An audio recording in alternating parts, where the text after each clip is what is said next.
Alors il y a 10 ans, le Centre Pompidou avait ouvert en offrant chef-d'œuvre. On parlera encore de chef-d'œuvre cette année.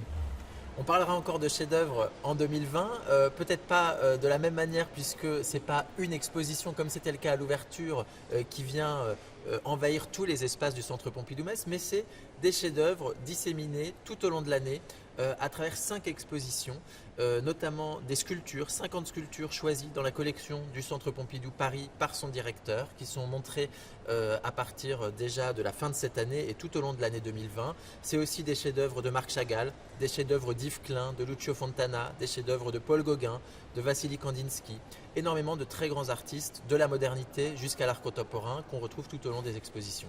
Alors on va laisser Chagall de côté, hein, puisqu'on va en parler tout Ouais. à l'heure avec notre interlocutrice. Néanmoins, vous avez souligné tout à l'heure que l'année 2020 notamment, qui commence à vrai dire en 2019 au niveau des expos, va être rythmée, on va dire, avec comme point de repère les saisons. Exactement. Une des grandes expositions de cette année 2020, c'est une exposition autour du folklore. Et le folklore, dans la plupart des folklores européens, ce passage des saisons a toujours été un moment de fête, un moment de transition. Et on a choisi aussi ces repères-là tout au long de la programmation, avec un premier temps fort au moment du printemps.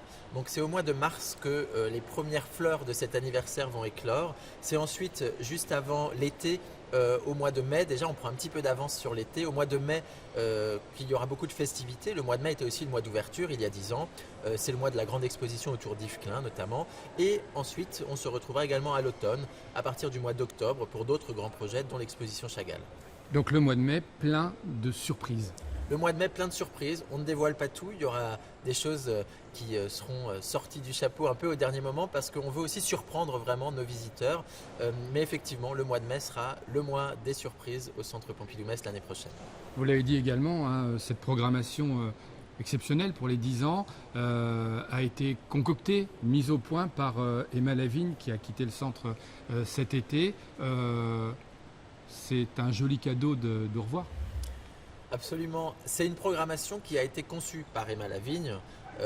C'est une exposition qui, je crois, reflète vraiment le projet qu'elle a eu pour ce lieu pendant les années où elle en a été la directrice. C'est un peu son cadeau d'adieu, effectivement, qu'elle laisse aux Messins et à tous les visiteurs du Centre Pompidou-Metz que cette très belle programmation pour l'année 2020.